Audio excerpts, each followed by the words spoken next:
to preach, we are to teach, we are to fight. So where you lead me, I will go. Touch my lips, by your strength I will go. I will go where you lead me, I will go. Where you lead me, who will go for us? I will go. I will go where you lead me, I will go. Where you lead me, here am I. Send me, Lord, I will go.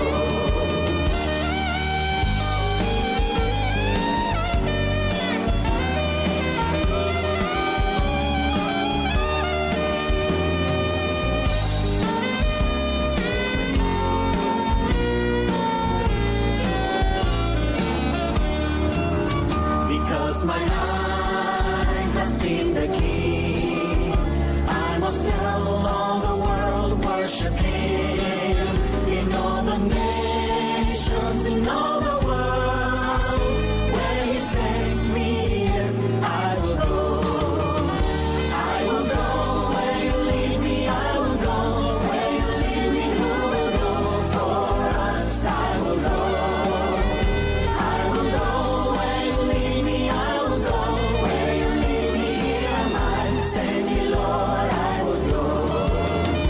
I will go. I will go. Who will go for us? I will go. I will go. I will go. Here am I. Send me, Lord, I will go. I will go. I will go.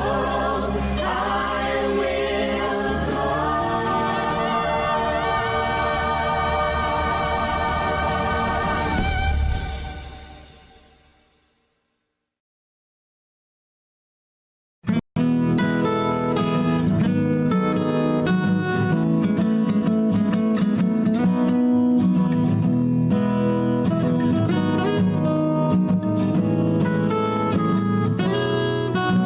Pag di matanggap ang nangyari sa buhay na ito, sisisihin mo ang langit. Sana daramang kay pait at papatak na lang ang luha nang di sinasadya at hahanap ng malasakit kung saan-saan pipihit. At kung ako sa'yo, ako ay lalapit doon sa gumawa ng lupa at langit. Si Jesucristo ang kanlungan mo, bukas ang puso niya para sa'yo.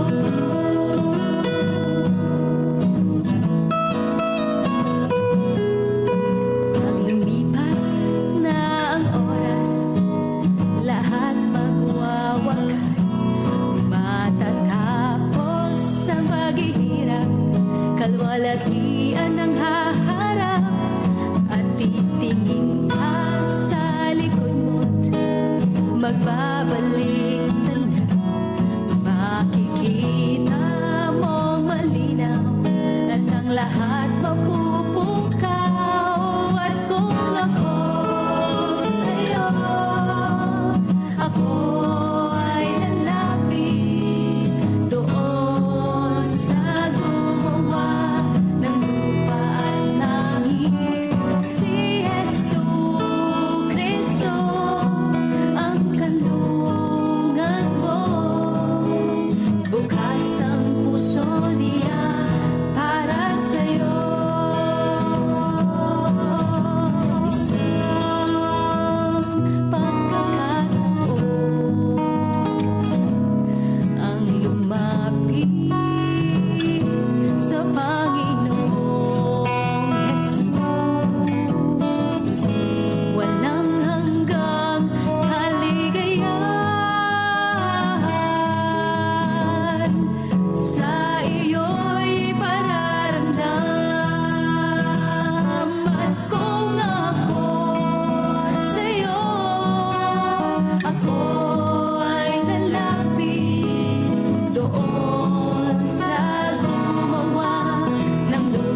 first morning po sa ating lahat.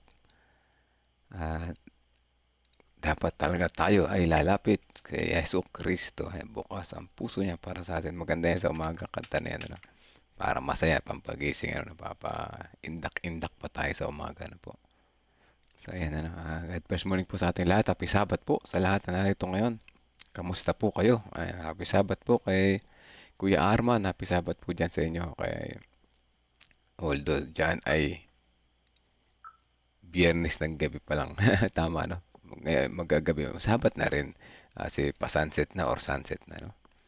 At dito naman sa atin ay madaling araw. So, ayan, Ate Mitch, happy Sabat po. Sister Valentina Cordoba, ganyan din kay Ate Lorna, kay Sister Josephine Mercado, magandang umaga po sa inyo dyan. Kita-kita ulit tayo mamaya. At ganyan din naman kay Sister Sweetie, kay Nerissa, kay Sister Resbeb. At syempre, happy Sabat din naman kay Pastor Lano, kay Pastor at kay Ma'am Karina na po. So ay mga kapatid, pagkaloob na natin ang pagkakataon kay Pastor. At Pastor, happy Sabat po. Good morning po. Happy Sabbath po, Mel.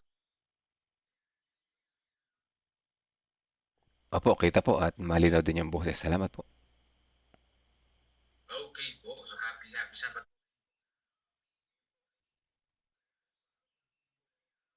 Na tayo gumising na ditong oras. So ngayon ang ating date ay April 12. Part 1 po ito, pagiging open door Adventist. Pag sinabing open door Adventist na ating napag-aralan ng mga nakaraan, ay ibig sabihin bukas sa pangangaral. Yan, bukas sa pangangaral. Tayo ay naniniwala na meron pang mga taong liligtas, kaya tayo ay mangaral pa ng salita ng Panginoong Diyos. Tayo po ay manalangin. Panginoong Diyos, maraming salamat po sa umaga na to na napakaganda na ipinagkaloob niyo po sa amin. Bagamat maalinsangan ng panahon, kayo patuloy namin kaagapay sa aming buhay na ito. Tulungan niyo po kami, Panginoon, na aming pong maintindihan ito lalo ang pagiging open door Adventist. Kayo po nawa ang magbigay sa amin ng karunungan. Salamat, Panginoon, sa pag-ibig niyo po sa amin at sa pagdinig ng aming dalangin sa banal na pangalan ni Jesus. Amen. Sa ayon po dito sa pinaka-text natin, 3:8 ng Apokalipsis, tingnan mo, iniligay ko sa harapan mo ang isang pintong bukas na hindi maisasara ng sinuman. So Apokalipsis 3:8, pinto ang nakabukas, kailanman ay hindi maisasara. Sa panahon ni Noah, pintuan na naman na nakasara. Pintuan na nakasara doon sa arka, di ba? Nung naisara yung pinto loob pong arka, hindi na yun mabubuksan. Ito naman, pintuan naman na nakabukas, kailanman ay hindi masasara. So baliktad, sa Old Testament, saradong pinto, walang makapasok. Dito, bukas na pinto, hindi maisasara. Pero ano kaya ang meaning nito? Apocalypse 3:8. Bakit kaya ito ang ginamit na talata dito sa ating devotional? Noong mga nakaraang linggo, ay nabanggat natin yan. Opo, noong nakaraang mga linggo, napag-aralan po natin yung shut door na Adventist. Na ibig sabihin ng shut door ay naniniwala sila na wala nang ibang maliligtas. Yan. Sabi dito, bago dumating si Jesus Christ, ay wala nang pwedeng maligtas kaya hindi na mangangaral. Yun yung ginamit ni Miller, mga kapatid, no? 25 verse 10, no? Na pagsasara ng pintuan. Pero siyempre naniniwala tayo na meron pang maliligtas, meron pang dapat aralan sa sanlibutan na ito at marami pa. Isang paraan ng pagsasaad nito ay si Miller ay naniniwala ang bawat tao ay nakapagdesisyon para o laban kay Kristo bago siya magbalik muli. Na wala nang ikalawang pagkakataon pagkatapos ng ikalawang pagdating. Iyon ay mabuting aral ng Biblia. So sabi po dito mga kapatid, tama naman yun, ano? Ang bawat tao ay dapat magdesisyon bago dumating si Jesus. Kasi pag dumating na si Jesus, ang mga tao ay hindi na makakapagbalik loob kapag dumating na si Jesus. So bago dumating si Jesus, kailangan nakapagdesisyon na tayo. Ngunit ang pagkaunawa ni Miller tungkol sa shut door ay may nakapaloob na problema. Ano po yung problema nito? Higit na partikular, iniuugnay niya ang kalawang pagdating sa wakas ng 2,300 days ng Daniel 8:14. Yun ang problema. Tama yung pangunawa niya na kapag dumating si Jesus, ay wala nang pwedeng makapagdesisyon. Tama naman yun. Kaya bago dumating si Jesus, dapat nagdesisyon ka na sa panig ng ating Panginoon. Ano yung problema? Naniwala kasi siya na dumating na si Jesus 2,300 years, no? Sa EDA 2,300 years, which is 1844. Sa gayon ay naniniwala siya hanggang sa wakas ng 1854 na ang probasyon ay magsasara sa October 22 ng taong iyon, na ang gawain ng pangaral ng Ebanghelyo sa makasalanan ay nagtatapos, na wala lang makasalanang magbabago. Yun ang naging problema ng interpretation niya. Nagkadugtong na, no? Kasi nga akala niya dumating na si Jesus 1844. Ayan, October 1844. So ibig sabihin from that time wala nang pwedeng magbago. Wala nang makasalanang magbabago. Kawawa naman pala tayo. No, hindi ako nabuhay ng 1990. Hindi na ako kasali kasi 1844 pa lang, nagsara na yung pintuan ng awa. According kay William Miller. Kung pag si William Miller ang paniniwalaan nyo, o paniniwalaan natin, wala na tayong pag-asa nga. Pero dahil sinabi ng banal na kasulatan, wala nakakaalam ng pagdating ni Jesus at hindi pa dumarating si Jesus hanggang ngayon, may pagkakataon pa tayo na magbalik sa ating Panginoong Diyos. So yun po mga kapatid. So hindi totoo yung sinabi ni William Miller. Lahat ng mga unang sabataran na Adventista na walang exception ay mga mananampalataya sa shotdo. Gayunman, ang pag-aaral ng Biblia ay gaya ng nakita natin ng una. Hindi nagtagal ay nagdala sa kanila sa konklusyon na ang paglilinis ng santuaryo ay hindi ang ikalawang pagdating. Sa halip ay may kinalaman sa paglilingkod ni Kristo sa mga makalangit na santuaryo. So doon sa paniniwalang shut door Adventist, marami doon ang umalis at naging open Adventist. Dahil katulad na lang niya nila James White, nila Mrs. White at saka ni Joseph Bates, naniniwala sila na hindi pa dumating si Jesus. At yung 1844, yun yung cleansing of the sanctuary, yung second phase o last phase ng ministry ng ating Panginoong Hesus sa langit na namamagitan siya sa bawat isa sa atin. Sa puntong iyon, ay nakita nila ang kanilang sarili na nangahawak sa teolohiya na hindi na magkakaugnay. Yun. Talagang kapag nag-aral ka ng Biblia, lilitaw at lilitaw yung tamang aral, di ba? At lilitaw at lilitaw din yung maling aral. Nagbago ang kanilang pagkahulugan sa paglilinis ng sanktuaryo, ngunit hindi binigyan ng bagong interpretasyon ang oras ng Shaddo. Subalit, ang pagbabago sa isang paniniwala ay humihingi ng pagbabago sa iba. Ngunit iyon ay hindi agad naunawaan ng mga sabatari. At syempre, hindi agad nila naintindihan yun. Unti-unting ipinaunawa sa kanila ng Panginoong Diyos yung pagiging open door Adventist. Kaya po tayo mga kapatid, hinihikayat natin ang bawat isa, tayo ay mga karag, makikisangkot sa gawain ng Panginoon. Bakit? We are open Adventist. Marami pang mga makasalanan ang pwedeng magbago. Di ba? Nang unang bahagi ng 1850, bago pa nila iniayos ang magkakaugnay na posisyon sa usapin, ngunit ang pagbabago ay hindi dumating dahil una nilang nakita ang kanilang pagkakamali sa Biblia. Paano daw? Sa kabaligtaran, humarap sila sa iba-iba pang problema na hindi maalis-alis. Ayun, yun ang ginawa ng Panginoon. Ano? Hindi agad nila nakita sa Bible. Binigyan muna sila ng mga problema ng Panginoon. Pinahintulutan muna ng Panginoon na mga problema sila bago nila makita yung katotohanan. Nais man nila o hindi, patuloy silang nakaakay ng bagong mananampalataya sa kanilang mensahe na hindi dumaan sa karanasan ng mga Midianite. So yun yung naging problema nila. Positive na problem. Ano? Sa ayaw at sa gusto nila, kapag nangangaral sila, meron sila nahihikayat. Yun ang naging problema nila. Meron sila nahihikayat. Kasi yung paniniwala nila, contradiction dun eh. Yung paniniwala nila, shut door na. Wala nang makasalanan magbabago. Pero habang nangangaral sila, may naihikayat naman. At saka hindi ko laking tanong bakit pa sila mangangaral? Bakit pa nila isi-share yung pananampalataya nila? Wala nang pala magbabago pananampalataya. Ano yun? Ipaiinggit mo lang yung mensahe mo. Yung mensahe ng kaligtasan. Wala naman na magbabago. Kaya yun ang isa sa mga naging problema nila. Marami silang naaakay. Paano yun? Meron palang nagbabagong makasalanan after nung 1844 o after nung 1850 na yan. O after 1844, meron pala mga nagbabago, naaakal. So, ibig sabihin, mali yung interpretasyon nila William Miller. Nang una, iniisip nilang dapat nilang tanggihan bautismon sila. Ayan, yan na.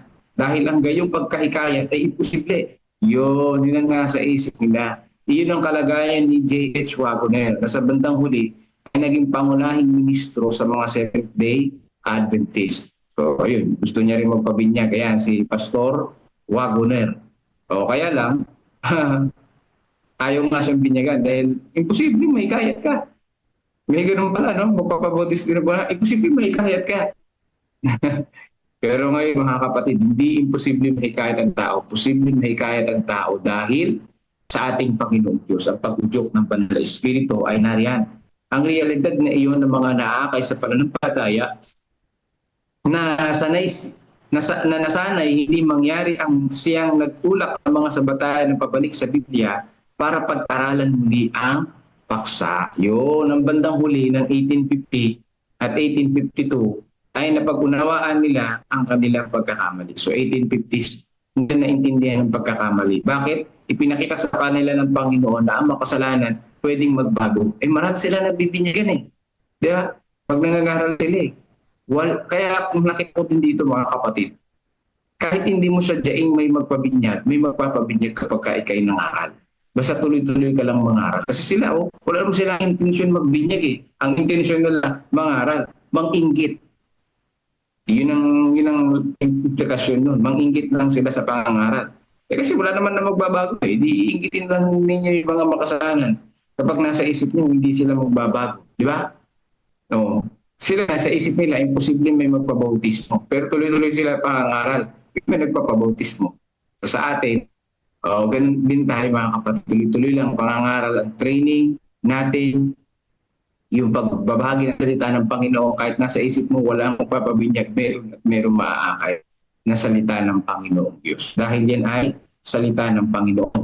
Bilang resulta, naging konklusyon nila na habang totoo na ang probasyon ay magsasara bago ang pagdating, na ang kaganapang iyon ay sa inaharap pa, ang kabatiran iyon ay nagbukas ng daan para sa kanila para ikalat ang kanilang mensahe sa lahat. Yun ang naging dahilan bakit sila naglimbag ng mga aklat na mga babasahin at mga salita ng ating Panginoong Diyos. Kasi hindi pa dumating si Jesus. May pagkakataon pa ang mga maraming mga tao buhat doon na magbalik loob. Kaya sa panahon natin, nakarating yung pangangaral ba? Mula 1850s na yan, napakatagal ng panahon. O paglagpas na 150 years, ay dumating sa atin ang salita ng Panginoong Diyos. Hindi pa dumating ang Panginoon. Pero gusto na natin dumating ang Panginoon, maaralan ang lahat ng sanlibutan. Ngayon, mabilis na yung pangangaral dahil meron na tayong internet. Diba? Meron na internet globally. At nais natin mapasok ang iba pang mga bansa para sa salita ng ating Panginoong Diyos. Ang mabuting balitang iyon ay ang Diyos ay nag-aakay sa atin sa kabila ng ating mga pagkalito. Sino po nag-aakay sa atin? Ang Panginoong Diyos. Sa kabila ng kalituhan, ang Diyos ang nag-aakay sa atin sa pagkalito. Kaya kapag tayo magbabasa ng lesson, lesson na naman pamaya, ay kailangan natin dumalangin sa Panginoon. Dahil kung tayo nalilito at nahihirapang intindihin yung lesson, Sabbath school lesson, ipaiintindi ito sa atin ng Panginoong Diyos. Yan po mga kapatid, ang pintuan ay nakabukas at hindi masasara. Ang magsasara nito ay ang ating Panginoon sa ikalawa niyang pagdating. Kaya huwag tayong maggagawa ng sariling pagsasara mga kapatid sa pintuan ng awa. Ang biyaya at awa ng Panginoon ay mas malawak at mas malaki kaysa sa iniisip natin. Yan po ang ating pakatatandaan. So pagpalain tayo ng ating Panginoong Diyos at nais ko lang iwan sa inyo, ano tayo? Shut door Adventist o open door Adventist? So ating ay open door Adventist. Naniniwala tayo, pwede pang magbago ang lahat ng mga makasalanan. Yan, dahil hindi pa dumarating si Jesus Christ. So pagpalain tayo ng ating Panginoon and happy Sabbath po sa inyo pong lahat mga kapatid. Melvs. Amen. Salamat po, Pastor. Ayan, open door tayo mga kapatid. At magandang balita, walang makapagsasara nito kahit si William Miller at sila At sila mga unang Adventist. Nagkamali kasi sila noong una eh. Nagkamali sila ng pagkakaunawa, no? Pero maganda ron, tinanggap nila yung pagkakamali nila, nag-aral ng mas malalim pa. At ngayon naunawaan nila at ibinahagi nila sa atin. Kaya salamat sa Panginoon at ang pintuan ng awa ay patuloy na bukas at walang mapagsasara nito. Para na rin sa atin, may chance tayo magbago, di ba? Tayo mga makasalanan at makapagbago at muling magkaroon ng chance na maging naka-align sa kagustuhan ng Panginoon at maligtas, di ba? At yung mga iba pa, marami pang ibang tao na hindi pa nakaligtas. Kawawa naman sila pagka naka-shutdoor ang ating pintuan ng awa. Ano po? So, ayan, salamat sa napakagandang paliwanag, Pastor, at magandang lesson. Bago tayo lumipat sa kabila, tayo muna ay manalangin. Let us pray, mga kapatid. Amang banal na makapangyarihan sa lahat, salamat sa bukas na pintuan na ito ng awa na walang makapagsasala sino man. At ito ay patunay na iyong pagmamahal sa bawat isa, walang hanggang pag-ibig na kami bilang makasalanan may pagkakataong magbago, pagkakataong mamuhay ng nakaayon sa inyong kalooban. Salamat sa pagmamahal o dakilang Diyos. At ito aming dalangin sa pangalan ni Jesus. Amen. Okay mga kapatid, lipat tayo sa kabila, matuto ng higit pa. Di ba?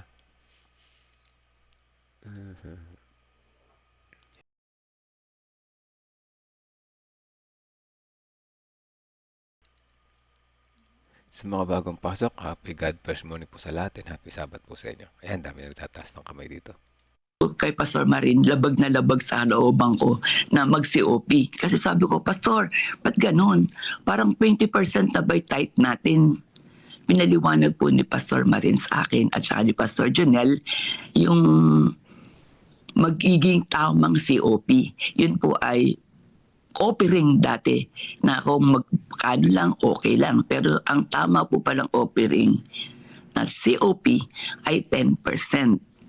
Kaya po natutuwa naman ako at pinagpapala po kami ng Panginoon sa pagbabalik po ng COP at madalas pong nasasabi namin mag-asawa, COP yan ha, COP yan. Yan, ganyan po. Kaya po, praise the Lord po, Pastor. At ako po ay talagang naalis na po sa ganong kasalanan. Mahirap po, Pastor, napakahirap po sa isang negosyante na nandun ka at nakalugmo ka sa kasalanan. Kaya po, purihin po natin ang Panginoon at kami po ay pinagpala na at yung pong pangarap naming hanap buhay ay naiba na. Okay. Amen. Salamat po, Ate Irma. So, God bless po sa inyo. Sa Ate Net? God first morning po sa ating lahat. God first morning, Good Pastor morning. Jerry and Pastor Nelson. Yan. Sabi po doon sa ating topic kahapon, bawat kasunduan po talaga, meron po yung katalinuhan na ginagawa. Dito ba? Talagang may katalinuhan. Doon sa pagsabi sa atin ng Panginoon na gamitin natin lahat ng ating mga ginagawa ng may katalinuhan at may kabanalan. Kasi alam naman natin na ang ating tagapagligtas ang siyang ilaw dito ba ng sanlibutan. Yung katangian niya, bilang tayo ay mga manggagawa, dapat gawin din natin na tayo ang maging ilaw. Sabi nga ang katalinuhan at ang integridad, katulad ng sinabi ni Pastor Jerry kanina, ito yung magiging tagapagpakilala natin sa ating gawain, sa ating Panginoon, ng ating gawain sa ating Panginoon. Ang pakikitungo natin sa ating kapwa, sa pamamagitan ng ating mga hanap buhay, tayo ang nagpapakilala kung sino yung ating Panginoon, kung sino ang nagbigay sa atin ng gawain yon. Ang ganda nung testimony mo, Sister Irma. Kasi ako din, ang unang-una ding naging trabaho ko na ako ay mag-retire ay sari-sari store. At hindi talaga ako nagtitinda ng alak at sigarilyo. Talagang nilagyan ko ng karatula yung aking tindahan. Walang sigarilyo, walang alak. Kaya po, tawag dito kahit na yung dati, di ba, usong-uso pa yung telepono.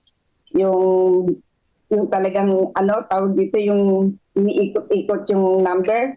Alam niyo po, nung pagka meron tumatawag kasi meron kaming telepono na paupahan din nun, ang inaano ko doon, hindi gagamit dito ang naninigarilyo. Kasi mga ngamoy yung ano nun, mouthpiece nun eh. Kaya talaga nilalagyan ko na hindi pwedeng tumawag o gumamit ng telepono ang naninigarilyo. At kasi minsan, di ba, habang ginagamit yun, naninigarilyo sila. Hindi ko po yung pinahintulutan. Dito po sinasabi sa atin na bawat ginagawa natin bilang mga manggagawa, gawin natin tapat. Sabi nga ni Pastor Jerry kanina, yung katapatan natin at inyong integridad. Huwag tayo makipag-compromise na pwede yan, hindi naman ikaw ang kumakain, hindi naman ikaw ang naninigarilyo eh. Tinitinda mo lang. Oo nga, ganun nga na tinitinda mo lang, pero sino ba ang hindi ka nga naninigarilyo, binibigyan mo naman ng kasalanan yung kapwa mo para gumamit ng mga bagay na yon. Hindi yung kalugod-lugod sa Diyos at hindi po yung katwiran ng Diyos. Katwiran po natin yon. Kaya lagi po natin tatandaan, ano man ang ating ginagawa, unahin po talaga natin siya. Seek ye first the kingdom of God. At talagang unahin natin ang mga bagay na karapat-dapat lamang sa pagtataas. At ang may tataas natin lagi ay ang ating Panginoon. Yun lamang po. God bless. Amen. Thank you, Teenage. Thank you po, Teenage. Okay, thank you po, Teenage, Ate Irma. So, back to you, Pastor Henry. Okay, so yun nga po, no, nakita po natin na mahalaga po pala yung timbangan. Titimbangin po natin yung principle at titimbangin din natin yung ating purpose kung bakit po tayo nagbigay o tumulong sa mga tao. So kaya po, Pastor, gusto ko rin din mag-reflect sa mga nag-testimony kanina. Kasi yung paniwala ko noon, once na nagbalik loob ako sa Panginoon, nagbigay ako ng ikapot handog, pagkaalam ko noon, i-bless ako ng Panginoon. So habang tumatagal, nung ako'y maliit pa hanggang sa naging high school, nagbabalik talaga ako ng ikapot handog. So nagpa-practice na rin po kami ng COP noon. At sa pangalawang pag-upgrade ng aking pagiging stewardship, ay naisip ko rin noon na kailangan, kung ako'y tapat, dapat yung kasamahan ko rin sa bahay ay tapat.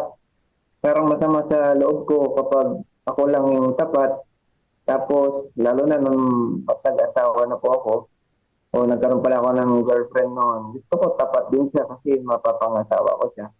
So parang galit ako kapag ang mga kasama ko ay hindi tapat. So as I grow na pagiging isang katiwala ng Diyos, hanggang sa nagkaroon po ako ng mga anak, doon ko na-realize na ang pagiging steward po pala ay hindi ganoon sa mga unang paniniwala ko. Kundi kaya pala tayo nagbabalik loob, binabalik natin ang para sa Panginoon at nagbibigay tayo ng regalo sa Kanya, ay wala ng ibang purpose kundi dahil si Christ ay inoffer niya ang Kanyang sarili sa atin. Kaya kahit worth or blessing na natanggap mo sa Panginoon, ay kailangan mo magbigay ng, hindi naman porsan, kundi bukal sa loob na ito ay i-sacrifice mo yung sarili mo sa ating Panginoon. Kasi ang Panginoon, una na sinacrifice niya ang kanyang sarili. So gayon po, ganun din po sa ating mga paghahanap buhay, ay alamin po natin kung yung ginagawa natin ay sacrificial din na para itulong sa tao or ikaw lang yung nakikinabang, kaya kahit masamang bisyo ibebenta natin dahil tayo lamang yung nakikinabang, pero ibang tao napiperwisyo po ang kanilang so yun po, kung wala na po tayong mga reflection sa ating pong YouTube, sa ating pong Facebook at maging sa ating Zoom, ay pupunta na po tayo sa ating video. Pero maliban kung meron pa po, ating oras po ay 4:44 Basta muna tayo ng kandito ng mga reflection natin sa ito, pakibasa mo sa chat box, Pastor, basahin natin. Ate Sister Elma, nagtatas na kamay. Sister Elma, meron ba reflection? Good morning po and happy Sabbath po sa lahat. So, Good morning. meron po akong gustong itanong kasi ito ay isang naging karanasan ko na meron pong isang taong nagkatiwala sa akin noon na ang kanyang pera ay business po namin bilang nagpautang po. Kumbaga ang pautang po ay siyempre may katumbas na interest pag ito po. Pag tayo po ay nagpautang. So ngayon po ay siguro po tumagal naman po ng 1 year yung naging business neto. Hindi ko alam kung matatawag na business.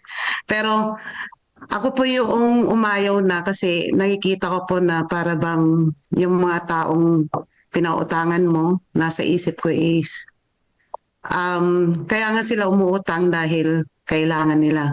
Tapos pag siningil mo ay may interest pa, kumbaga mas lalaki pa yung kanilang ibibigay. Ngayon po, andun po yung hindi ko po, kumbaga, yung pagpapautang na may interest, even though na yan ay business, even though na yan pa ay usapan nyo ng taong utang, ay parang hindi po kaya ng aking konsensya. Kaya sabi ko, hindi ko talaga linya yung ganitong business, kaya po ito ay itinigil ko. So ngayon po, ang tanong ko, bilang Adventist po, ay tayo po ba ay nararapat sa ganitong linya ng business, yung kung magpapautang tayo, although na tayo, ito po ay business natin. Kasi pag nagpautang po tayo with interest, di po ba sabi nga sa Bible, kung nangangailangan ng ating kapwa, kailangan po nating bigyan o pahiramin. Pero yun pong pagpapautang na may interest at nakikita mo yung taong umuutang na kailangan ay pinapatungan mo pa nung kanyang responsibilidad para maibalik lamang po ito. So bilang Adventista po yun po yung isang nasa isip ko po bilang Adventist po ba ay tayo po ay nararapat sa ganitong business? Kasi siguro po meron din po tayong mga kapatid na nasa ganitong business. Ano po ang pwede po nating i-share sa ganitong katanungan po? Pastor Jerry, kapatid ko to kaya hindi ko pwedeng sagutin, Pastor Jerry. Pastor Jerry. Perke. Katapat nga, ikaw sasagot niya dahil sister mo siya. Kapatid ko, kaya ikaw na. Sige po. Alam niyo mga kapatid, napakaliwanag po nito sa Bible, no? Ang nakaakibat na prinsipyo dito ay ang pangako ng ating Panginoon. Pwede ba tayo pumasok sa business na yan? Yan po yung tanong, ano? Sinabi ho kasi mismo ng pangako ng Diyos sa Deuteronomy chapter 8, di ba? Pangako ang Diyos doon na kayo ay magiging ulo, hindi buntot. Pangako po ng Panginoon yun Hindi kayo mangungutang, kundi kayo ay magpapautang. Sanabi ng Panginoon pwedeng ganun Ang ibig sabihin lamang po, you will be the leader. You will be the leader. Ang patnubay po ng Diyos dyan, mga kapatid, ay maliwanag. You can read that in Deuteronomy and the book of Leviticus. Ang sinasabi ng Panginoon sa inyong mga kapatid ay huwag kayong magpapautang. Sabing gano'n sa Bible, no? At huwag nyo silang pabibigatin ang kanilang buhay. Ang intensyon po ng nangungutang ay sapagkat kapus-kapus sila. Mabigat ang buhay, wala na silang paraan, kaya po sila nangungutang. Lalo na yung kapatid natin. Ang gagawin po natin mga kapatid dyan ay tulungan na lang natin sila. Okay, ang dami pong pamamaraan yan para maging practical tayong nagkapagtulong. Bagamat regulated po ng government ang business ng lending, ay i-regulate din po natin kung magpapautang po tayo sa mga hindi kapananampalataya. At yan na po ang business natin, ay maging pumasok tayo sa regulasyon ng gobyerno. Huwag tayong lalagpas sa karapat-dapat lang na tubo, no? Sa ating pong business. Kung nandyan po kayo sa negosyo na yan, ay tiyakin po ninyong marami kayong puhunan dyan kasi marami pong hindi na marunong magbayad. At tayo naman po ng mga kapatiran na pumapasok sa business, sa pangungutang. Tandaan po niyo palagi yung payo ni Haring David. ang taong nangungutang at hindi nagbabayad ay makasalanan. Kaya kung tayo po ay nangutang, ay pangatawanan po natin ang pagbabayad. Wag po kayong mangungutang, Adventist pa naman tayo, na wala po kayong intensyon, na wala sa plano ninyo ang magbayad. Madali lang pong mangutang pero ang pagbabayad po ay mahirap. Sa mga kapatid natin na kayo po ngayon ay merong utang, manalangin na po kayo sa Panginoon na palayain na kayo sa utang. Sabi nga po sa Bible, ang taong nangungutang ay alipin ng nagpapautang. Ay ayaw po nating maging alipin, mga kapatid, no? So, ang gagawin po natin dyan ay manalangin tayo. Panginoon, tulungan mo po kami makapagbayad sa aming pagkakautang. At para makapagsimula ko kayo sa pagbabayad, mas maganda po, mga kapatid, bago po kayo magbayad ng utang, ipartner nyo na kagad ang Diyos. Yung bago kayo, yung mga kinikita po ninyo, ay ikapuan ninyo po ninyo at handugan. Mamangha po kayo.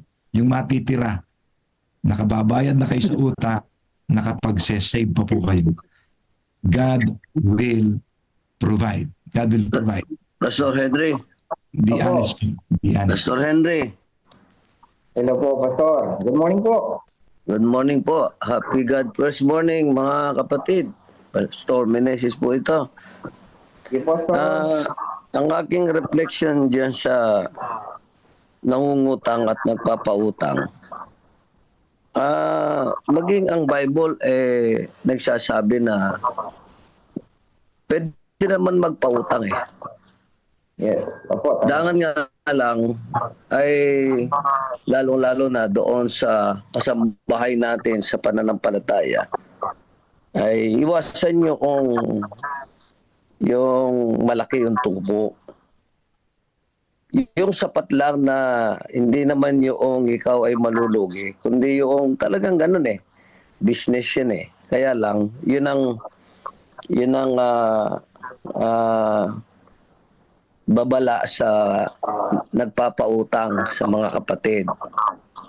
Kaya lang, ang problema dito, yung nangungutang, pagka minsan, siya pa ang nagbibigay ng ng kondisyon eh. Siya pa yung nagbibigay kasi siguro nagmamadali o kaya talagang kailangan na kailangan. Siya pa yung nag-i-initiate kung magkano yung magiging tubo eh. Kaya pagka minsan natutokso na rin yung kapatid na nagpapautang na kapag gano'n ay total sa kanya na rin lang naggaling ay kaya kinakagat. Yung offer na gano'n. Ngayon, pagdating ng panahon na pagbabaya, pagka ang isang kapatid ay hindi na nakakabayad, no? Ang nangyayari, kung sila ay magkasama sa iglesia, ito yung masama. Nag-iiwasan na ngayon. Nakikita natin yan eh. Nag-iiwasan na. At pagkatapos ay yung kapatid na nakapangutang, hindi nadadalo dahil nahihiya siya doon sa hindi siya nakakabayad. At kapag nagkasalubong yan, wala na yung matamis nilang pagsasama na dati-dati dahil nga may utang. Kaya nga ipinapayo sa atin na bago tayo mangutang, isipin natin saan natin kukunin yung pambayad. At kung may utang tayo, dapat kung magbayad tayo, mayroong matitira doon sa kinikita natin kasi hindi po pwede yung kinikita natin mas malaki yung binabayaran, mga kapatid. Paano tayo mabubuhay? Kaya nga ang sabi ni Ellen White, shun death as you shun leprosy.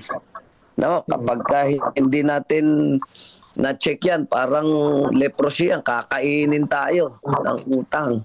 Hindi tayo makakabayad. Ngayon, doon sa pangungutang, hanggat maaari, kung gusto ninyo, kung kailangan natin. Ako, naranasan ko rin yung mangutang Pastor Jerry mas mainam sa mga institusyon. Meron ng mga institusyon na nagpapautang, katulad ng Pag-ibig, katulad ng SSS. Yan ay kinakaltas sa ating mga sweldo. Ngayon, para wala na tayong iiwas-iwasan pa mga kapatid na pagdating ng araw kapag hindi tayo nakakabayad. Kaya, pero ang mas mahalaga ay yung, ang sabi nga ay live with our means para tayo ay hindi mabaon sa utang. Maraming salamat po. Magandang gabi. Ay, magandang umaga. Salamat po, Pastor Enrico. Meron pong sinabi rito si Pastor Pokbay. Sabi niya po dito sa unang kanyang comment, sabi niya, ay ito po, basahin ko po.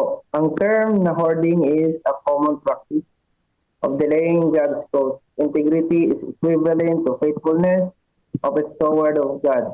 Totally, you are mocking God.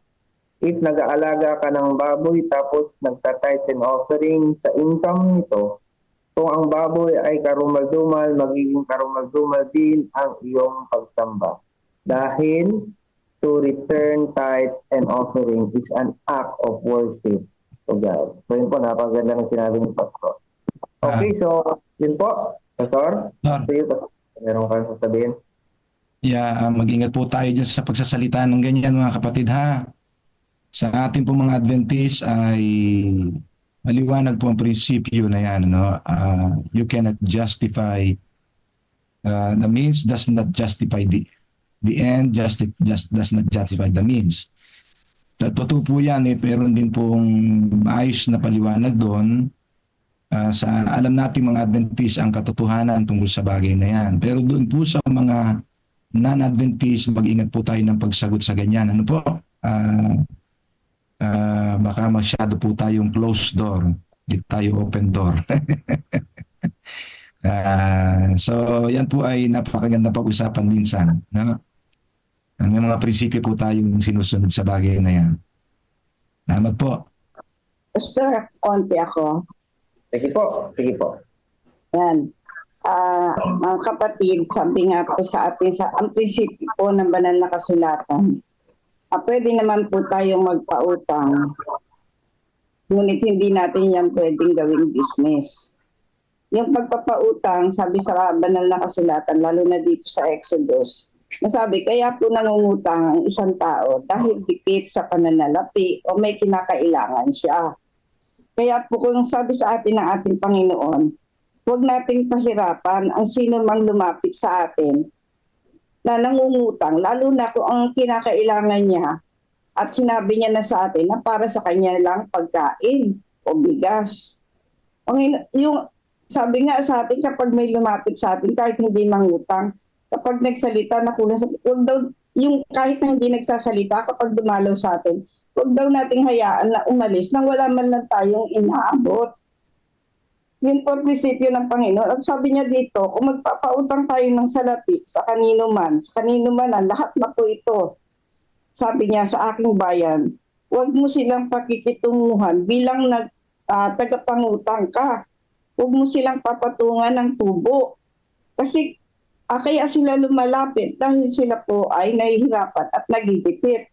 Sabi po sa atin dito, may babala sa atin dito, kapag po sila ay ating pinabayaan, umalis na hindi natin pinahihiram o hindi natin pinangunguta. Wala ka pong ipahihiram, bigyan mo na lamang.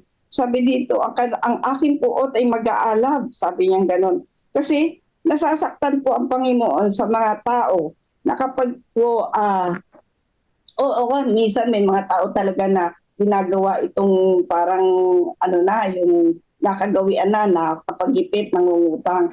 Pero nasa atin po ang unawain ang mga taong nagigipit. Kasi hindi naman po sila lalapit sa atin kung hindi po talaga nila kailangan. Kaya po sabi, huwag natin silang pababayaan. Kapag may dumalaw sa inyo, huwag din natin silang hindi napauwi na hindi natin inaabutan. Yun po ang payo ng ating Panginoon. Okay, maraming salamat. Sir Ned. Brother Johnny. Sige po. Brother Ayun. Johnny, guys. Po, from Area 5 po. Apo. Sa akin po mga kapatid, na pinag-uusapan na rin po yung tungkol dun sa utang at saka pagpapautang. Nung po ako'y binata, siyempre may hanap buhay ako noon dahil ako isang electrician. Meron pong mga lumapit sa akin ng mga magsasaka na ang sabi nila, pahiramin mo kami ng pera para sa pagpapalay kasi wala namang siguro, karanasan din ito ng iba nating mga kapatid. Ako, naging karanasan ko rin. Yung tinatawag ba na talinduwa. Hihiraman ka ng 1,000 piso, yung 1,000 piso, ibabalik sa'yo, may tubo na 1 kabang bigas, 1 kabang palay. Yun. Yun ang magiging tubo sa pag-aani. Yung utang, simula sa pagtatanim, ibibigay mo yung 1,000, ibabalik yung 1,000, ang tubo, 1 kabang bigas, 1 kabang palay, ganun. Dumating yung pagkakataon na nakita ko na parang nabasa ko nga yun sa Deuteronomy, sabi nga ni Pastor. Nakita ko na parang mali ka ako ito. Tumigil siyempre taon-taon yun, ganun yung ginagawa Tumutubo ako ng palay. Tapos, nung makita ko nung babasa ko na yung tungkol doon sa Deuteronomy, sabi ko kung ganun, mali ito tumigil po ako sa pagpapautang. Alam niyo po kung anong ginawa ko. Yung kahuli-hulihan na inutang ng mga nangungutang sa akin, hindi ko na po siningil. At sinabi ko na sa kanila na hindi na po ako kung ano.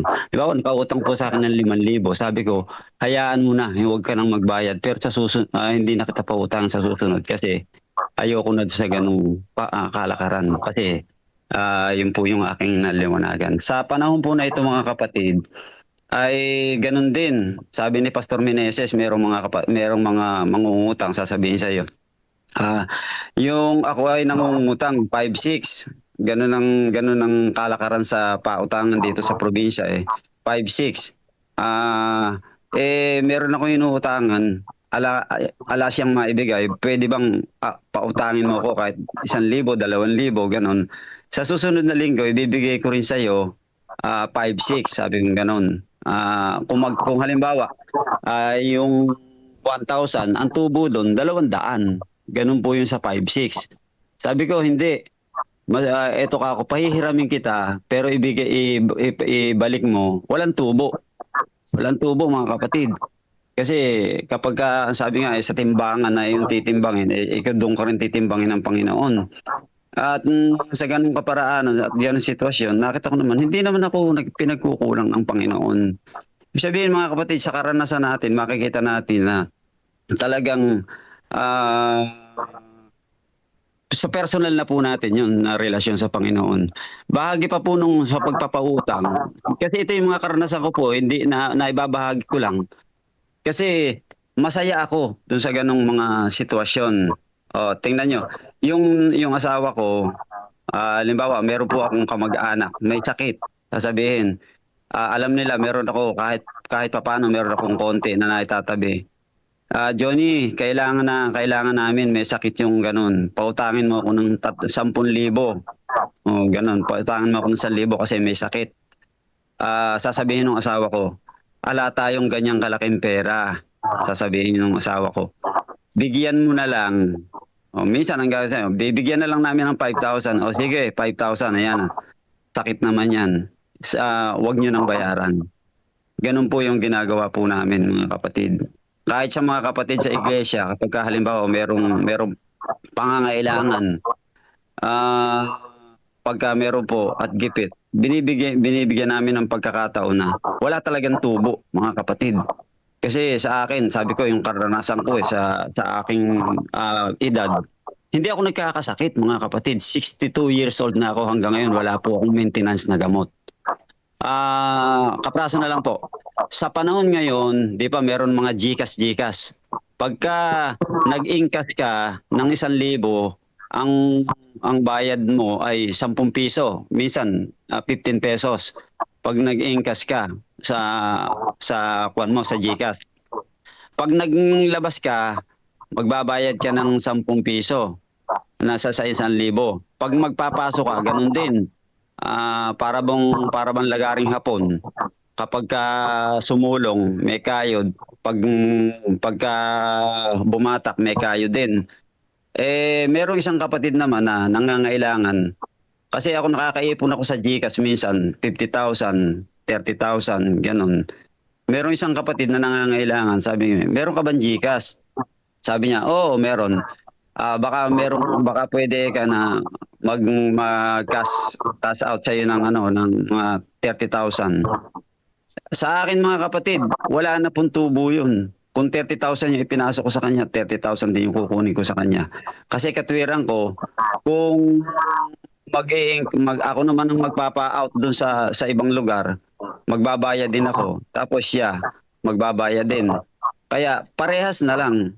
Pagka ipinasok sa akin yung 30,000 ko na lang din kinukuha. Hindi ko na po siya kinukuha na ng tubo na 10 piso o 1,000. At sa ganung kaparaanan mga kapatid ay masaya. Masaya pong maglingkod sa Panginoon at sa ating kapwa. Sa pagpapautang, kung magagawa natin na hindi sila patubuan, gawin po natin na may kabanalan. Maraming salamat at happy God first morning po sa ating lahat. Maraming salamat po, Brother Johnny. So yun po, para po sa ating mga guidelines, ang pagpapautang po ay pwede. Pero sabi po doon ay kailangan hindi po ito malaking interest. Isang example po, nung nagbigay ng parable ang ating Panginoon, yung isa ay binigyan ng 5, yung isa ay binigyan ng 2, at yung isa ay 1 lang. Nung hindi tinrabaho yung isa, itinago sa lupa. Nagalit ang Panginoon sa kanya. Anong sabi po doon? Bakit hindi mo kinalakal yung salapi? Ibig sabihin, ba't di mo pinautang at binigyan ng maliit na interest para kumita man lang? So pwede po, basta hindi po nagpapahirap sa mga taong pinauutangan po natin. Okay, so yun po, ang oras po natin ay 5:07 na po. Pastor, back to you. Kung meron pa pong ibang mga comments, meron pa akong nabasa, pero pwede pa po ba? Ayan, may oras pa po ba tayo, Pastor? Sige, pagbigyan mo to si Brother Melvin. Okay, Brother Melvin, pasok po. Ayan, salamat po sa mga comments niya at reflection. Napakaganda, lalo na kay Brother Johnny. Brother Johnny, gusto ko itanong ito kasi tanong ni Brother Arman from California. Ito ay sponsor ng San Leonardo Church. Pag kay Brother Johnny ito sasagot, maganda ito sagot ni Brother Johnny. Sabi dito, what about kung ang inuutang ng kapatid ay gagamitin sa kanilang negosyo? Di ba dapat kumita din yung nagpahiram? Katulad na lang pag-loan sa bangko dahil kulang ang puhunan. Siguro hindi na ako utang sa bangko, Brother Arman. Kay Brother Johnny ako utang ng 1 milyon. Wala naman tubo kay Brother Johnny. Ganun Pero maganda yung sagot ni yung senior ni Brother Johnny. At walang hindi niya na tinutubuan, kasi maganda yung puso na gano'n, Pero siyempre, kung tulad niyan, depende rin sa mga utang, ano ba ang dahilan ng utang? Negosyo pala, So, yun nga, gusto kong manghingi ng sagot sa inyo po muna bago ako mag-reflect niya sa ganyan, po. Pastor Nelson, Pastor Jerry, Pastor Henry. Opo. Paano daw po pagka sa pang negosyo yung utangin? Hindi ba? So yun nga po, nasagot po natin. Pastor, sa Mateo, ay pinakita doon ng parable na kung iyon ay, kasi yung Panginoon doon, ang binigay niyang talento sa 3 alipin ay pang negosyo po yun. Opo. At hindi po yun pang lang sa kanila para mabuhay, kundi para sa negosyo ng kanilang Panginoon at para din sa kanilang hanap buhay. So, kikita po natin yung parable ay sinabi doon, pinagalitan siya nung itinago niya sa lupa. Hindi niya ninegosyo. At ito hindi lumago. So, ibig sabihin, pwede po ito. Basta ito po ay pang negosyo. Pero kung gusto mong tumulong lamang sa tao, bakit ka pa magpapa-interest? No? Kaya tama po yung sinabi ni Brother Johnny na nagpautang siya hindi para sa negosyo, kundi para tulungan ang mga tao. So yun po, bigay po natin sa ating pong kung meron pa pong gustong mag-follow up answer sa kay Pastor Jerry at kay Pastor Nelson. Okay. Brother Melvin. Hello, sir. Hello po. Hello, sir. Okay.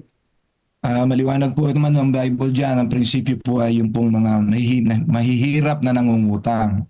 Sa punto po ng concern ng ating kapatid ay yun naman po may kakayanang magnegosyo ay siyempre market po is establishing network ng network ng ang tawag dito yung credit lines yung tinatawag natin dyan. At ang mga negosyo ay hindi pwedeng walang ganyan. Kung meron pong kakayanan, yung pong ating pong kapartner sa business ng lending, talagang may tubo po. Basta regulated lang po. No? Nakalagay naman po dyan. Regulated po yung, yung pagpapatubo. Wag po yung katulad ng mga Bombay ba? Bombay, ang tawag yan. Oo, ganun. Pinoproteksyonan po ng Bible principle yung mga mahihirap. Po yung pinoproteksyonan ng Bible. Kasi mahal nga po ng Panginoon yung mga dukha. At kung mga dukha po talaga, huwag na patubuan. Pero yung mga kapwa po ninyo negosyante, credit line nyo po yan eh. Yan po ay talagang normal po yan sa business, no? However, kung talagang susundin po natin ang mga prinsipyo ng Council of Stewardship, kahit po yan ay ayaw na rin po ng ni Sister White, yung pangungutang, no? Na talagang kung kaya nyo ng magiging peaceful ang inyong negosyo na walang utang, mas maganda po. Yun naman po ay para sa pagpapasya naman nating lahat. Salamat po. Okay. Pastor Nelson, So, thank you po. Thank you, no? Ito, Pastor Juan, basahin ko lang ito. Ito, nasa chat box naman na to. Ito yung Adventist perspective natin mga kapatid sa pagdating sa loan. So, mabilis lang to. 6 simple reminders. So, borrowing money requires transparency and humility. So, nasa chat box na lang po natin. Pangalawa, whether the outcome, don't take it personally. So, mababa mga paliwanag yan. Nasa chat box naman. Set up a clear agreement. So, dapat magkaroon kayo ng maliwanag na kasunduan. So, don't break your promises. So, make sure borrowing is just one time request sa mga ganyan mga kapatid, nandiyan na po ang explanation. Don't let debt problems destroy your relationship. Proverbs 22 verse 7, the rich rule over the poor and the borrower is slave to the lender. So, ganun mga kapatid. Kung yung tanong naman ni Brad Kuya Melvin, paano naman kung gagamitin sa negosyo, pwede umutang, mga kapatid. Umutang na lang po kayo sa institution, wag po hanggat maaari, iwasan po natin umutang sa tao o sa kapatid. Kasi talagang nagkakaroon tayo ng malaking problema sa mga bagay na iyan. Kung gagamitin sa negosyo, doon na lang tayo sa institusyon. Halimbawa, sa bangko, at least maganda lang yung purpose ninyo dahil negosyo po iyan. Pero darating din na araw, tayo po ay magiging nagpapautang, hindi na tayo yung umuutang. So, ganoon lang mga kapatid. Okay. So, mababa po discussion po yan. Pero ang tinuturo ng stewardship, mga kapatid, marami pong ituturo din po ito sa mga mag-iisip sa mga nagko-compliant, mga kapatid, sa mga elder. Kasama po ito sa ituturo, how to deal with debts. Yan mga kapatid. So, ituturo din po natin ito sa iglesia. Dealing with debts, kung paano tayo makaalpas sa mga ganun mga kapatid. So, matatalakay po yan doon. Sige po. Back to you, Pastor Edre. Time check tayo.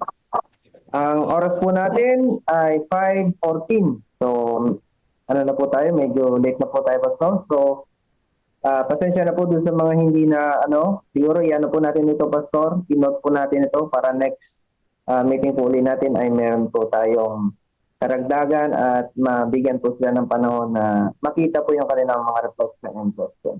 So, ngayon, bibigyan na po natin ng pagkakataon po sa ating pong video, no? So, God First Video. Pastor, paki-introduce muna yung ating No ha, speaker mamaya. O sige, Pastor. Introduce ko po muna po ang ating pong speaker ay walang iba kundi si Pastor Raymond Lego. Ang kanya pong topic ay Intelligence and Purity in Every Transaction. So ngayon ay ibigay po muna natin ng panahon sa God First video.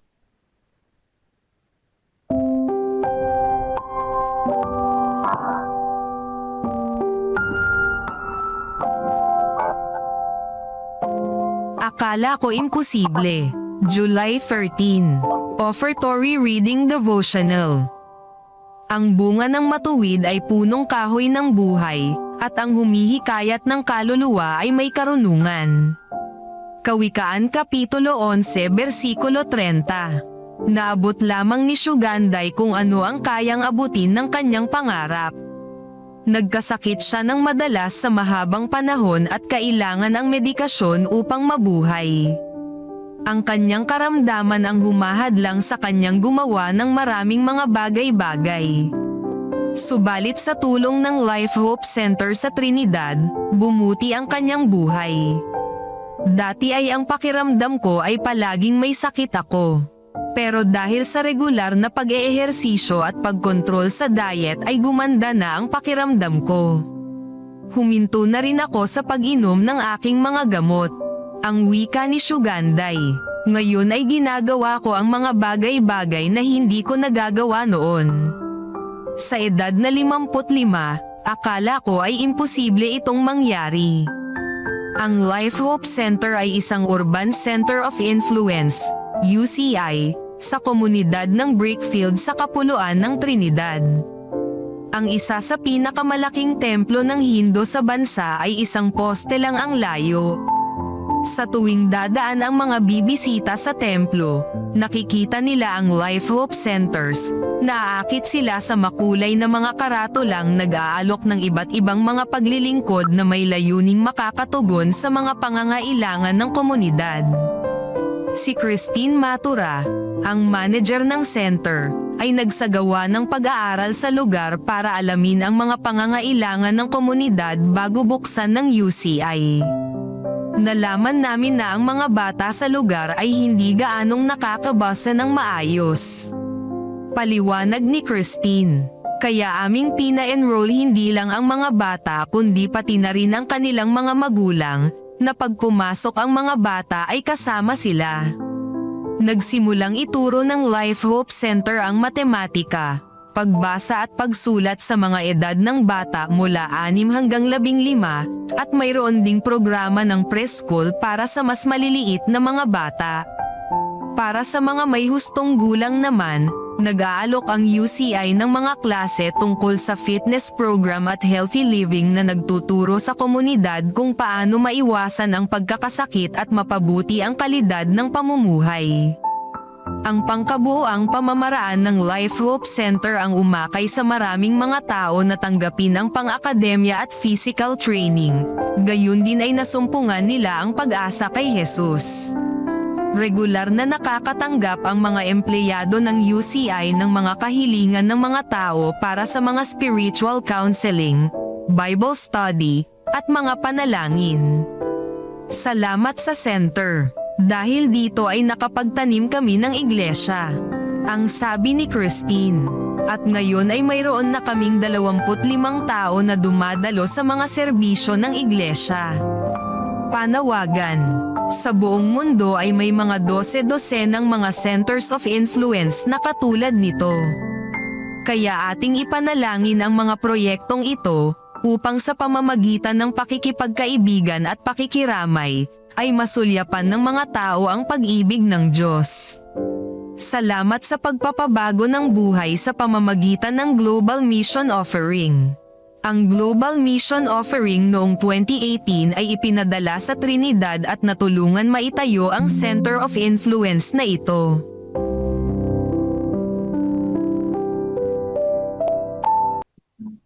Amen. So ngayon po, bigyan na po natin ang pagkakataon sa ating pong pastor, ang single church po ng nahinawakan niya sa Olongapo, si Pastor Raymond Lego.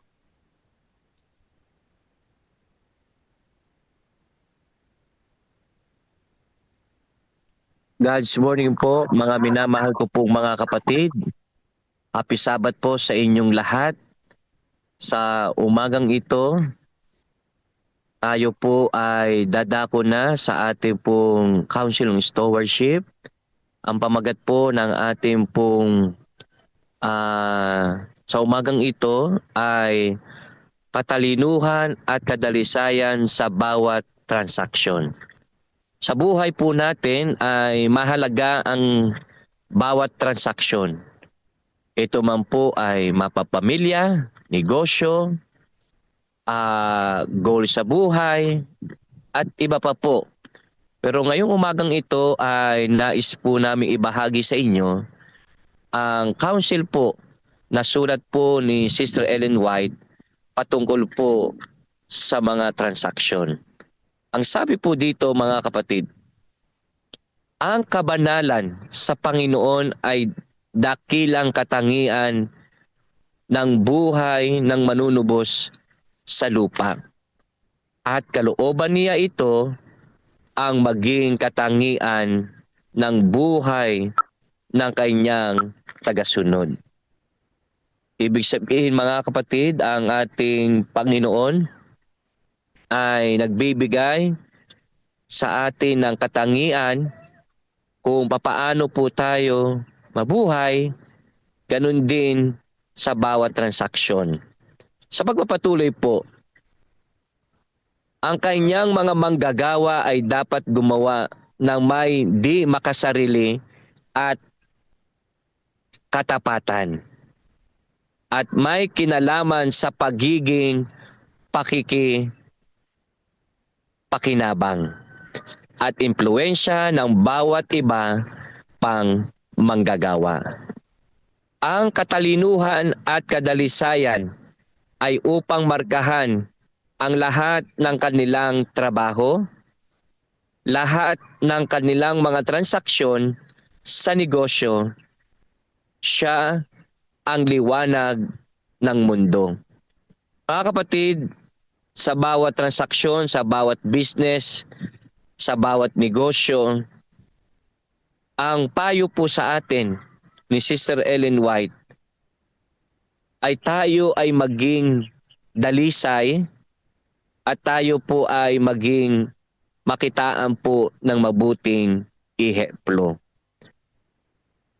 Sa kanyang gawain ay walang madidilim na sulok kung saan ginagawa ang hindi tapat na mga gawa. Kaya sa atin po, sa lahat ng mga usapin, sa lahat ng mga transaksyon, ang nais po ng ating Panginoon na tayo nakapagdala bilang tagapagdala ng mabuting balita ay gumawa po tayo ng mabuti. Wala po tayong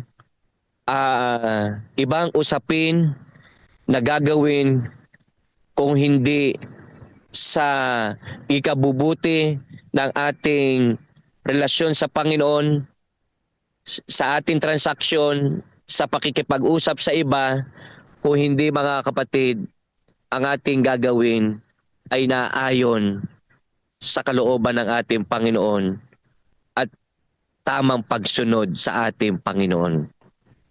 Ang sabi po dito,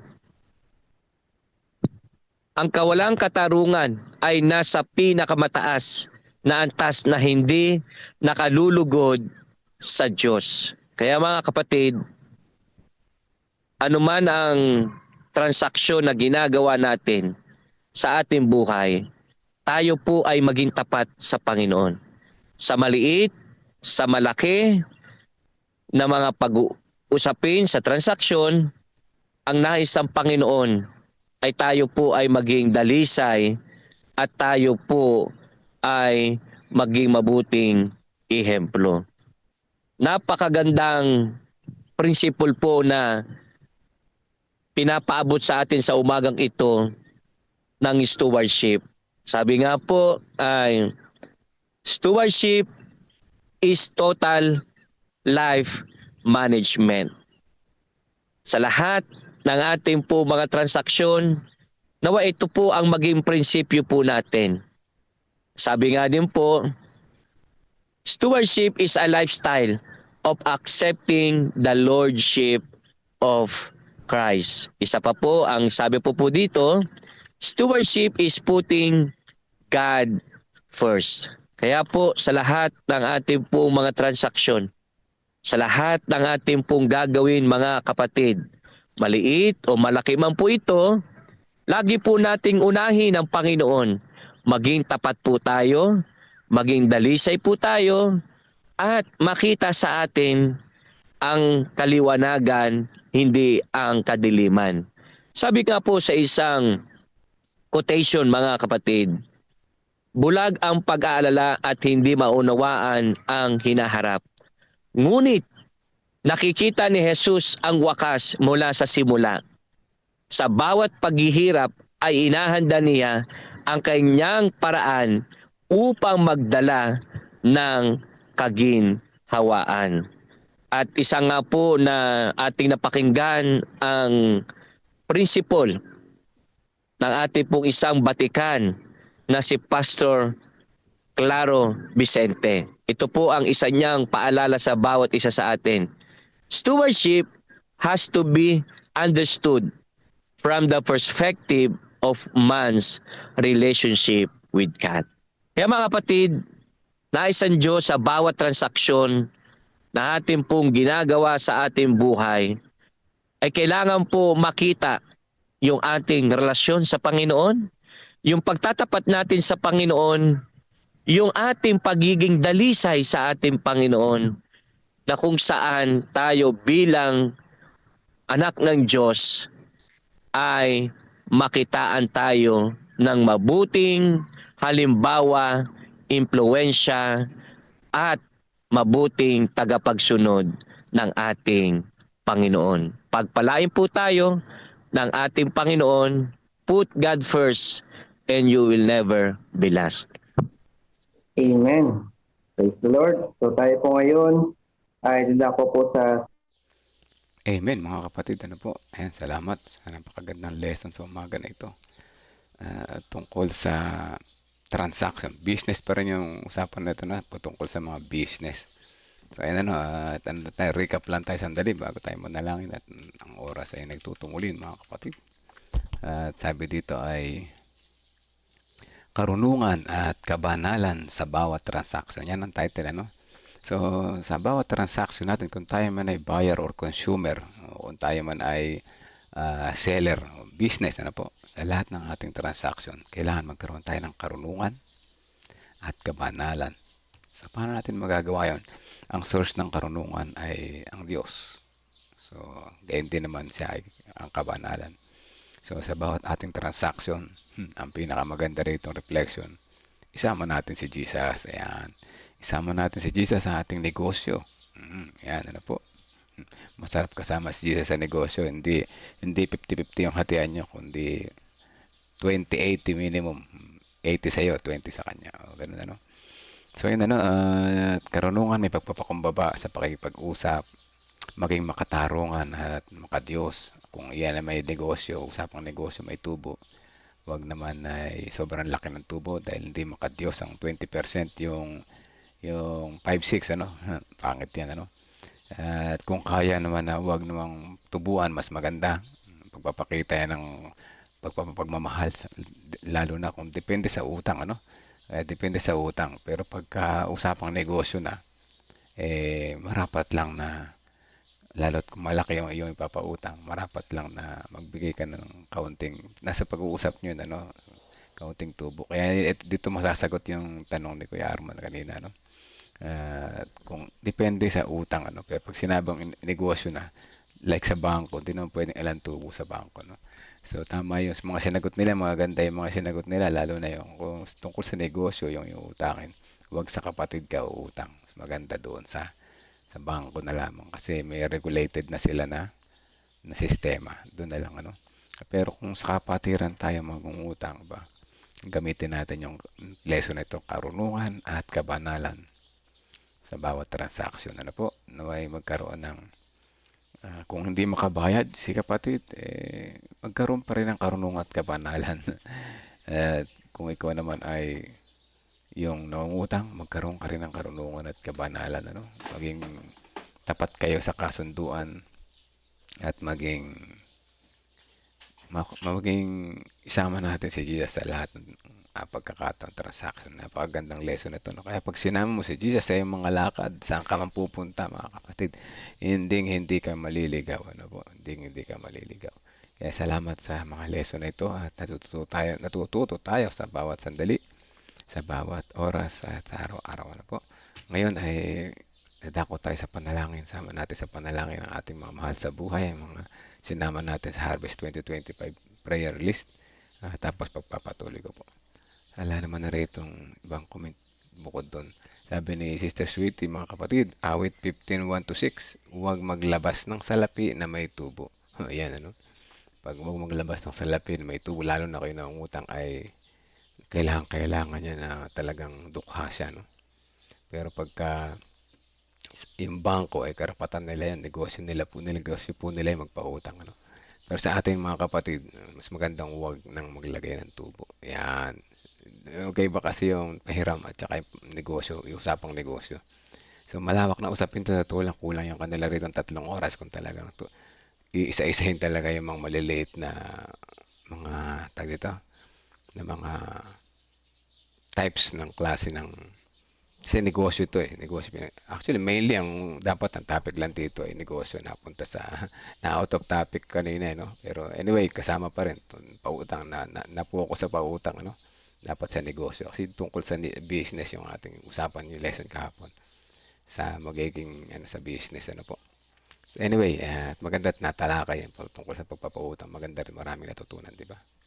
So ayan na mga kapatid, at nakakalungkot lang po, may kapatid tayo, negosyo, papautang, 10% ang tubo. Negosyo niya yon, 10% ang tubo. Kung kapatid yung umuutang at hindi naman sa negosyo gagamitin, nakakalungkot talaga yung Sister Melissa, ano po. Pero negosyo niya yun It's either umutang ka o hindi. Negosyo niya yun. It's your choice, ano po. Kaya sabi nga ay magkaroon ng karunungan at kabanalan, ano? So sa atin naman na umutang, alam natin na yun ang kanyang patakaran, ay huwag tayo sa kanya umutang. Ganun na lang po, ano? Para hindi tayo magkasala. Ngayon naman, doon naman sa nagpapautang, yun ang dapat niyang isipin na depende pa rin kung saan gagamitin. Kasi ganito, may mga instances na ganito. Magdadahilan ng iba, yun ang utang para hindi natubuan. So, gano'n, ano. Ito naman si nagpapautang, although negosyo niya yun. So, maawa siya. Sige, hindi niya napatutubuan. Ang madaling salita ay nagkaroon ng hindi magandang transaction. Nawala yung Jesus sa transaction. Una-una, nagsinungaling sinungutang. Pangalawa, ay nagkaroon ng kalugihan sa negosyo naman itong isang negosyo. Pero yung 10% ay malaki yan, ano po, malaki. Yung 20% napakalaki. Satanic yun. Yung 5-6, yan ako, huwag tayo magpa 5-6 kung itong maganda rito sa lesson natin sa devotional, mga kapatid. Meron talaga mga tao na madadaanan na katulad niyan, ano? Pero kung tayo man ay nadaanan, mga kapatid, narinig natin yung lesson. Narinig natin yung maganda. Panahon na para magbago, kapatid. Di ba? Kung sino man yung mga natamaan, ano? Panahon na para magbago. Dahil pag hindi ka nagbago sa iyong narinig na lesson, ang sabi nga ay, alam mo yung tama, ngunit hindi mo ginawa, ito ay kasalanan, mga kapatid. Ito ay kasalanan, ano? So, natututo tayo araw-araw, ano? Natututo tayo araw-araw. Ang kung talagang gusto nyo magpautang na may tubo, gayahin nyo yung sistema ng bangko. Credit card, 3%. 3.5%. Yun na yun, maximum na yun. Per month pa yun, per month. Yung iba, magpapautang, okay, 0.01% nung pala per day, o kaya per day, pambihira, mas more than 20% ang kalalabasan nun. Yung mga ganun yung lesson kahapon. Yung bang paraan ng pagpapayaman ay mali. Ano po? Biruin mo, panlilito ng kapwa, panlilito, napakaliit ng tubo. Sabi, nung pala per day. pag umabot ka ng 3 months, lagot ka. Di ba? Sister Vicky, pwede naman pong pautangin na wala ng tubo kasi nangungutang na nga po sila, mas lalo pa natin pahirapan magbayad. Yes, totoo, no? Totoo. Yan. Para po lang sa akin yan. Kaya yan kasi yan naman po talaga yung para sa akin lang po. Mahirap po kasi pag may tubo. Lalo na kung emergency para sa akin. Masaya na ako na ibalik. Ganun pa din ibalik sa akin kahit wala na pong tubo. So yan, kaya nga sabi ko ay depende. Yung nangutang na pambili ng bigas sa pagkain, hindi na dapat patubuan. Pero yung nangutang sa inyo pang negosyo o pang gadget, patubuan mo ng likes kagaya sa bangko para naman kumita yung pera mo na nagamit mo rin naman sa negosyo. Lalo na kung yung pinautang mo pera pang negosyo, pwede naman pwede. Maliit lang. Bigyan mo ng 2%, 1%, maximum 3% parang bangko, no? Ang bangko, hindi yan lumalagpas sa 3%. Lowpas man yan sa iba't ibang bangko, 3.5, ganun lang. Mabait pa nga yung bangko, yung 5-6 Bombay, mahirap yung 20%, grabe. Talagang hindi nila nauunawaan. Kaya lang sabi nila, mabilisan naman daw. 1 week lang. Ganon din naman sa bangko, kahit 1 week lang, 3% pa rin, kahit 1 day lang. At naibalik mo agad, 3% agad yun.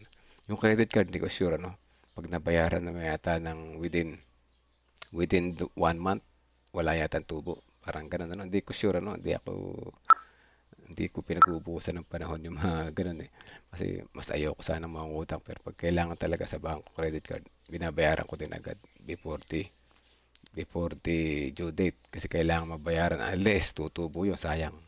Sa halip na profit na tutubo pa. So, ganyan pero ayun nga, pag kami nangutang na depende sa pangangailangan ng tao, mas magandang wala ng tubo, Sakaling man siya ay manloko na sabihin niya na ganito, nung pala hindi. Siya po ang magdadala sa Panginoon. Siya ang magkakasala, tayo ay hindi, Kaya salamat sa mga may puso ang ayaw na magpatubo. Pautangan niyo po ako one time, mangungutang ako sa inyo. Kay Sister Vicky, isa yan, si Brother Johnny kanina, isa yun. Ako, dilista ko yung mga pangalan niyo. Dito ako mangungutang, walang tubo. Dito mababait ito. Mga lingkod ng Panginoon ito. Maliit lang naman, Sister Vicky, yung utangin ko, kayang-kaya mo. Mga 200,000 lang. Ayan. Ko lang, pambibili ko ng pampatubo ng buhok. Nauubos na po. Joke lang, Happy Sabbath sa inyo lahat, mga kapatid. Ang oras, 5:37. Masarap magkwentuhan. Ngunit kailangan na nating manalangin. Maggagayak pa tayo papuntang simbahan. Po.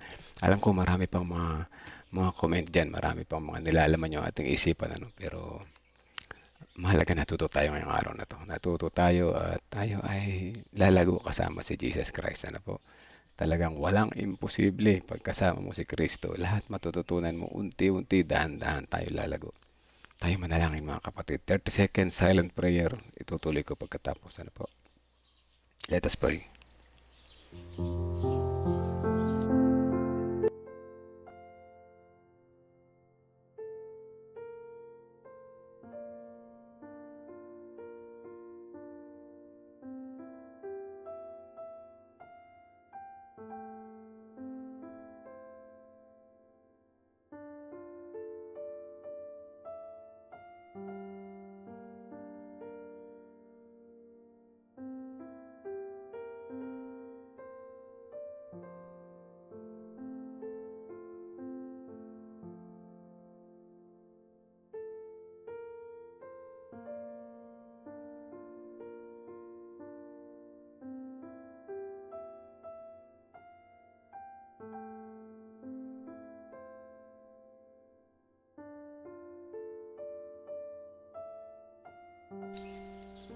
Let's pray po, mga kapatid. Amang banal na makapangyarihan sa lahat, salamat pong muli sa umaga na ito na muli ninyo kaming ginising sa tamang oras na kami ay makarinig na inyong aral, makarinig na inyong magandang gabay sa amin patungkol sa pagiging mababang loob, pagiging makatiyos, pagiging marunong sa aming mga katransaksyon, sa aming pagnenegosyo, sa aming pamumuhay sa araw-araw. Salamat sa narunungan namin na sa bawat aming transaksyon na gagawin, kailangan namin magkaroon ng karunungan at kabanalan, at ito'y walang ibang panggagalingan kundi sa inyo. tulungan niyo po kami may paalala sa amin sa bawat transaction kung kami muna bibili o magbebenta. Nakasama namin kayo sa aming transaction na maging kaluguran ninyo ang bawat aming bibitawang mga salita at mga desisyon upang sa ganon kami hindi makagipit sa kapwa, makatulong kung kinakailangan at higit sa lahat maging maluwag ang aming puso na hindi kami guilty na kami lalo nagbigay ng pag-down sa kapwa na nabibigatan sa buhay. Salamat po sa inyong gabay at patnubay. Tunay na ramdam namin ang inyong presensya at pagmamahal sa bawat umaga. Sa pagpapatuloy ng aming panalangin ay nais namin isama sa panalangin ng kapatiran ng mga nakikinig ngayong kasama namin sa Prayer Warriors. May mga pangalan kami na kamag-anak, kaibigan, kakilala, mga mahal sa buhay. Nais namin ilapit sila sa iyong paanan. Nais namin makapakinig din sila ng mga lesson na ito sa bawat umaga. Ngunit ang aming personal na pag-i-invite ay hindi sapat o dakilan Diyos. Maaari po ba na ang Holy Spirit na ang humipo sa kanilang mga puso na one time makita nila aming mga sinishare upang sa ganun magkaroon sila na interest na buksan ito at matuto at makilala rin nila kayo ng lubusan o dakilan Diyos. At higit sa lahat makasama namin sa paghanda na nalapit ninyong pagpapalig. Dalangin din namin ang sambayan ni Sister Rosel Hernandez, Kuya Ramon Hernandez sa kanyang pagpapagaling sa kanyang paningin. Ninyo po ito ipanumbalik o dakilan Diyos. Kaya din ang sambayan ni Ate Reby, buong San Leonardo Church, ang kapatiran dito, kaya din ang gawain ay patuloy niyo pong pagpalain. Kaya din ang sambayan ni Sister Wilma Fernandez, ang sambayan ni Nani Nerissa, kasama na si Veronica, si Brother Ray Eusebio, si Sister Liwayway at Brother Romnick. Patuloy niyo pong hipuin ang kanilang mga puso na makita nila inyong kabutihan, makilala nila kayo na ilubusan o dakilan Diyos. Gayon din ang sambayan ni Sister Sweetie Burgos Lopez, ang kanyang buong kanyang pamilya at ang kanilang kalusugan. Ang sambayan ni Sister Josephine Mercado kasama ng buong Peñaranda Church. Ang sambayan ni Ate Lorna pa at Kuya Bobby pa, patuloy niyo silang samahan o dakilan Diyos. Ang sambayan ni Sister Valentina Cordoba, ang sambayan ni Ate Mitch kasama na yung kanilang hanap buhay, kanilang mga pangailangan pinansyal, kaya din lalo higit ang kanilang kalusugan at ang pananampalataya. Ang sambayan ni Kuya Arman Reyes kasama na ni Ate Jasmine at ang kanilang buong pamilya. Ang sambayan ni Sister Vicky Jimenez kasama na yung kanyang mga personal prayer request.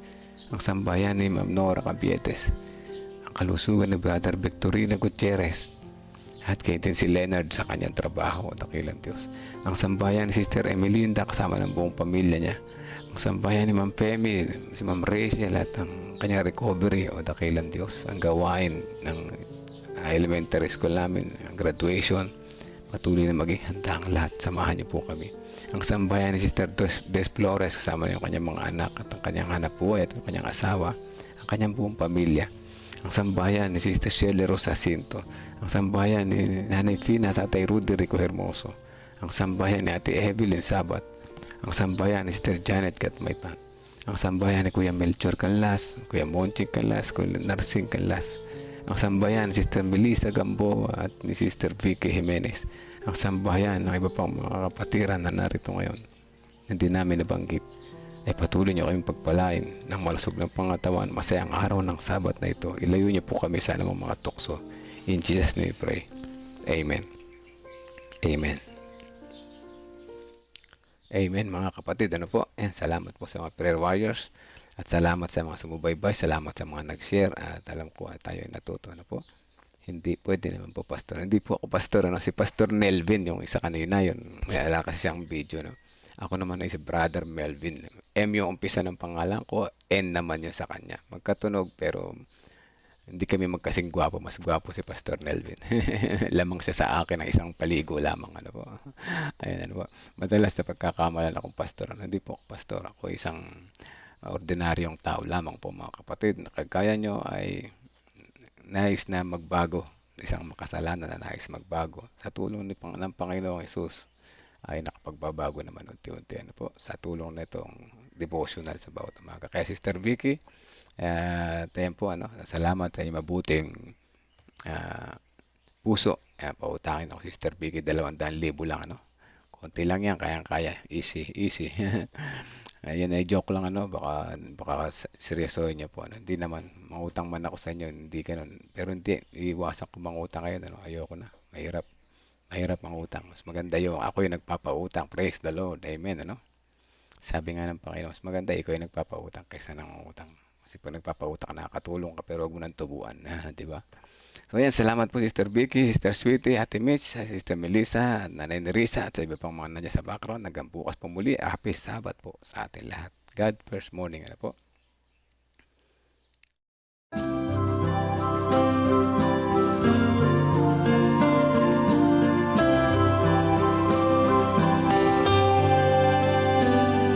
I hear the voice of Jesus calling. My answer is, I will go. I see the need of people crying. My answer is, I will go. I go to share the message of love. I go to share the blessed hope. But if I get discouraged, I call to Jesus' help, because I have decided